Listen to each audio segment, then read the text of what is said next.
The answer is black and white. Let's talk about it on this episode of Pushback.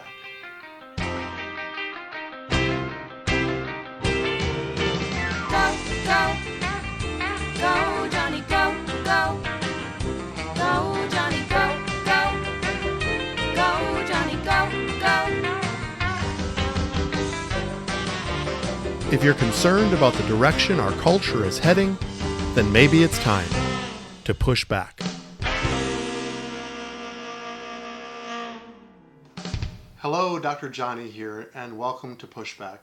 You know, I learned my lesson a few months back that I can't record these podcasts too far in advance, and I've gotten in the habit now of recording these about the day before I release them because of the current events that have been rolling in so rapidly and amazingly. Wow. What am I going to talk about today? There are so many things that have happened recently, and I have the, privilege to sort through some of these to talk about with you. Little did I know when I started this back in January that there would be so many cultural topics that have come to the forefront over and over and over again just in these last 6 months. It is making my head spin for sure. So you never have to feel sorry for me that I have nothing to talk about, no topics of interest. All I have to do is pay attention to what's happening in this world, and there are plenty of things to talk about, rich cultural truths that I believe are ever present. Obviously this week, the death of George Floyd and the brutality by the police department in his arrest and apprehension just sent shockwaves over not only my neck of the woods where this happened right here in our back door, in our backyard in Minneapolis, but all around the nation for sure. But before I get into that, I want to just quickly give you a COVID update and just a piece of advice.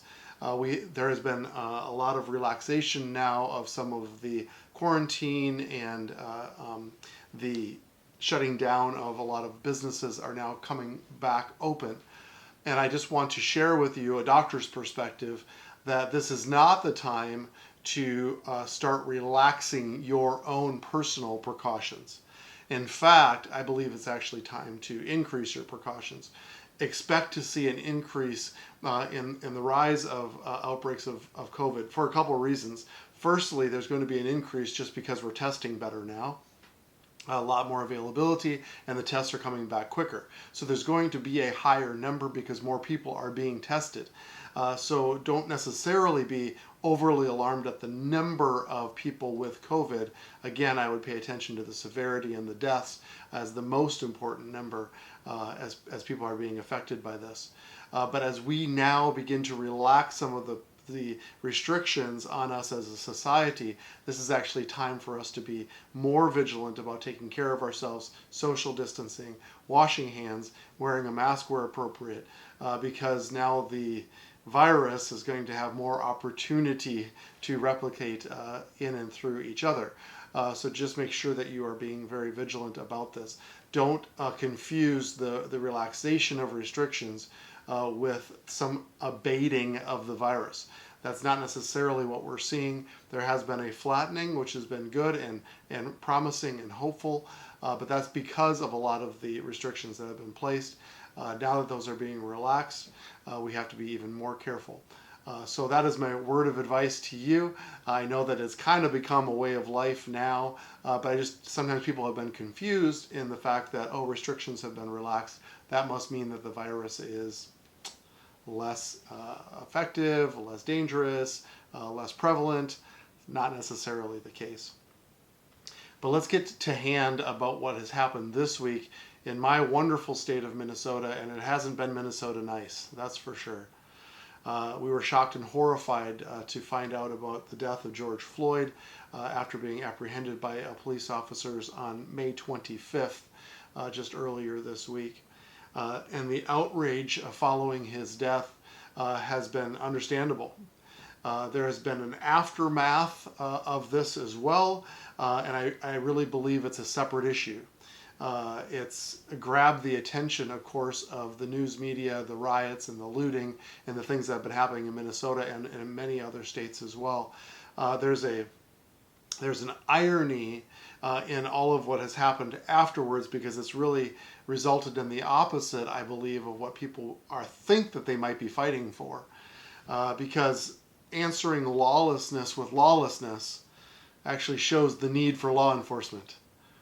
And those, even like me, who would want to maybe even protest or be part of the solution, it's not safe to even go and stand with those who feel victimized. Think about the irony of that.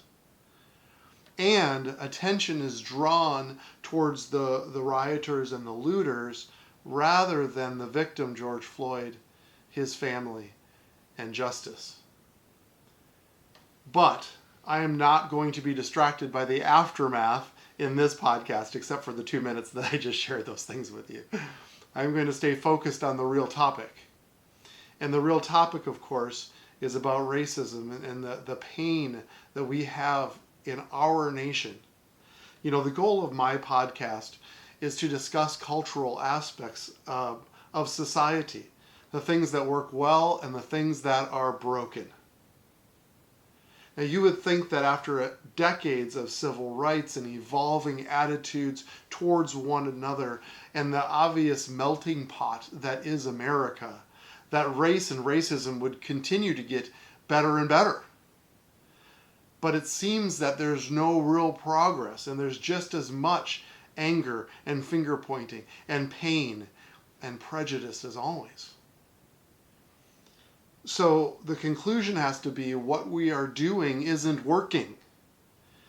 So the tolerance training that we're getting in grade school, elementary school, and through our public school training isn't working. Liberal universities and their tolerance training, it isn't working. In this podcast, we need to discuss the why. What is our role as Christian families in society to actually bring healing and, more importantly, change the narrative? Like the way that we even talk about racism. We need to change the narrative. See, people groups fighting against people groups and having prejudice towards one another has been prevalent all throughout human history. Ever since Cain and Abel, there has been battle. There's been battles against each other. And there's been the war of enmity, and it came from sin. And my friends, I'm happy to report that ever since sin entered the world and the chaos that has ensued, one person toward another, it's not the new order of things, it's the out of order of things. See, the Father set a perfect plan into place in the garden, and because we sinned and walked away, it actually took his perfect order out of order.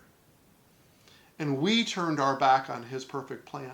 And the result of that has been hatred, has been prejudice, has been pain towards one another and people groups.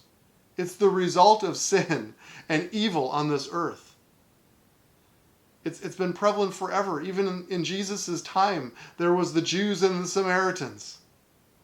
Even my parents' generation, they battled with prejudice towards the Germans and the Italians and the Japanese after the aftermath of World War II. And more recently, even our attitudes towards Arabs and Muslims after 9/11. And of course, the relationships between black and whites ever since the founding of our nation, right up to this week. It doesn't seem to be getting better. We see it even increasing, not decreasing, even in our political realm, in the talk of our politicians. There has been this identity politics. Identity politics, here we go, is sometimes referred to as identarianism. How about that for many syllables? It's a political approach and analysis based on people prioritizing the concerns most relevant to their racial, religious, ethnic, sexual, social, cultural, or other identities, and forming exclusive political alliances with others of this group. Instead of removing boundaries that separate us, we're actually doubling down on it, and we're huddling into groups rather than being seen as Americans.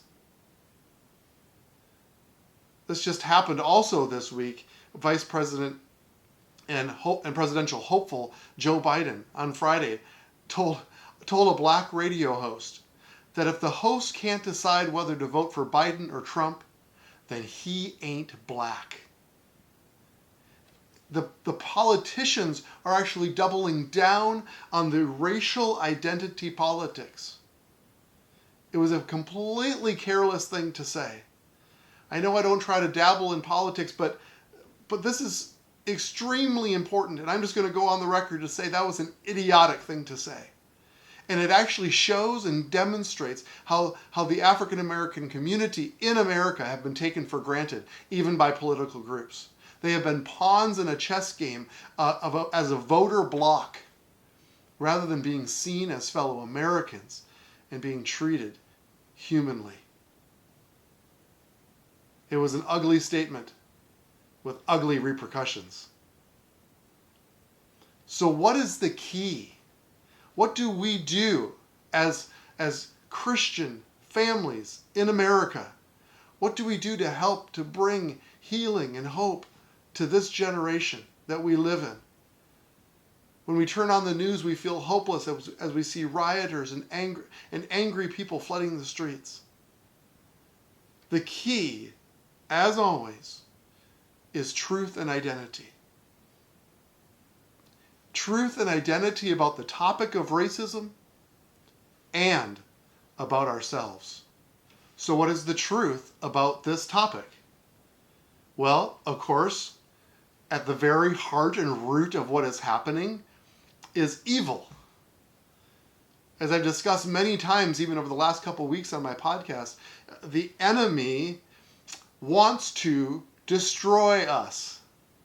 Now remember, our battle is never flesh and blood. I know that's hard to hear, especially when we see a video of a police officer with his knee on someone's neck. It shakes us to the core. But make no mistake about it, it's evil influences in that man, in that officer, and in our nation. Remember, the job description of the enemy is to steal, kill, and destroy. What have we seen this week? We've seen stealing, killing, and destruction. That's what we've been seeing. The enemy has done well this week. But we are his people, and we need to rise up. Truth and identity. So what's the truth? We go to the Word of God. It's the ultimate truth. It's his Word. It's his realm of truth in which he lives.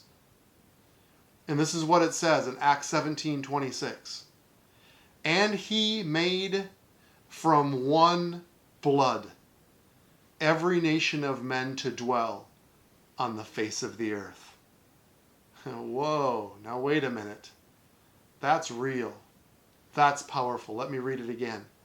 And he has made from one blood every nation of men to dwell on the face of the earth. My friends, we as Christians need to remove every aspect of racism, because this is what we believe, because this is what the Bible says. We are all descendants of Adam and Eve. Every one of us. Every person that ever has walked on this planet. And subsequently, Noah and his children. Everyone. We are all descendants of Noah and his children. Now, evolution's going to give you a different story. But, maybe that's why this isn't working. As the next generation is being taught that we are actually evolving down different trees of racisms, of racial inequalities. It's what Darwin believed. You don't hear that very often, do you? Darwin believed that the races that we see on this earth are actually different evolutionary trees. And some races are higher evolved than others. That's what he believed. That's what Hitler believed. He believed the Aryan race was a higher evolved race. And guess what it resulted in? Genocide, racism, prejudice. Maybe evolution is part of the problem. Maybe what our children are being taught in school and in colleges are actually propagating, are actually pouring gasoline on the fire of prejudice. Is it possible? I believe it's a certainty. See, we have to understand that we are all descendants of Adam and of Noah. Every one of us. See, black people aren't black. If you put a piece of black construction paper up next to a face of a black person, he or she will be brown. They are a shade of brown. They aren't black. If you're watching me on YouTube right now, I'm holding a white sheet of paper to my face. Guess what? I'm not white. I'm brown. I'm also a shade of brown. A different shade of brown. We are all various shades of brown. And I can promise you this, that Adam and Eve were most likely medium brown. And every person that has been born on this earth since Adam and Eve and subsequently Noah have been a certain shade of brown. See, what makes our skin have color? It's something called melanin. Let me read you about melanin. Melanin is the pigment that gives human skin, hair, and eyes their color. Dark-skinned people have more melanin in their skin than light-skinned people have. Melanin is produced by cells called melanocytes. It provides some protection against skin damage from the sun, and the melanocytes increase their production of melanin in response to sun exposure. Fun fact, freckles, which occur in people of all races, are small, concentrated areas of increased melanin production. There's nothing that distinguishes us along racial lines in our skin. We are all just different shades of brown. And that is what we should see in the genetic shuffling of humankind. So let's talk about genetics. There was a human genome project just a few years back that actually began to explore some of these questions about race. And they were expecting to see about 5 evolutionary trees of different types of races that you could see and map genetically. Guess what? It's not what they saw at all. The conclusion of the Human Genome Project is that there is only one race, the human race. And yes, we can divide ourselves up into different geographical locations. We tend to migrate towards people who are that we are alike. But there is no evidence that the groups we commonly call races have distinct, unifying genetic identities. That was the conclusion of science, of the Human Genome Project. In fact, there's ample variation within races. Listen to this. Ultimately, there is so much ambiguity between the races and so much variation within them that 2 people of European descent may be more genetically similar to an Asian person than they are to each other. The human race. Boy, that lines up really well with the Bible. That we all are genetically one big family. There is only one race, the human race. That lines up with the Bible, truth, and our identity. See, my friends, the answer for hate and lines drawn between us is our identity as sons and daughters of the Most High God, and our identity as true brothers and sisters. We are true brothers and sisters historically. We're true brothers and sisters biblically. We are true brothers and sisters spiritually. And we are true brothers and sisters genetically. That is the facts. And the only thing that is black and white is the certainty of my position. I am certain that this is true. To defeat racism, we need to change the narrative. We need to change the way that we speak about one another. And when people bring up races, we need to quickly respond, there are no races. There is only one race, the human race. Could that alone make the difference? It's possible. It's possible that it might. I understand that this doesn't change the injustice, both now, what happened this week, or in our human history. But I believe we have an answer for the future. We are one blood. If we look at the person standing across from us, even though they may look different, a different shade of brown, but we see them as our brother, we see them as a sister, we see them as one blood, genetically one race. If we see them that way, I believe it's a key to healing. And the answer is that we were created in the image of the Almighty God. All of us.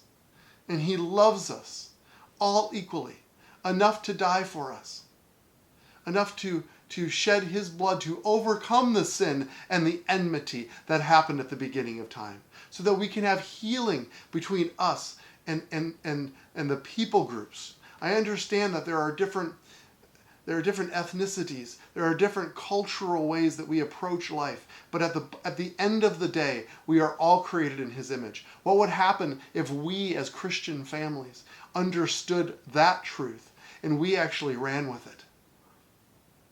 That we would actually go to these places of hurt and division and pain and start changing the narrative. What would happen if we turn to our politician and say, stop categorizing us into different groups, but tell us, speak to us as brothers and sisters and as Americans? What would happen if we rose up and demanded it?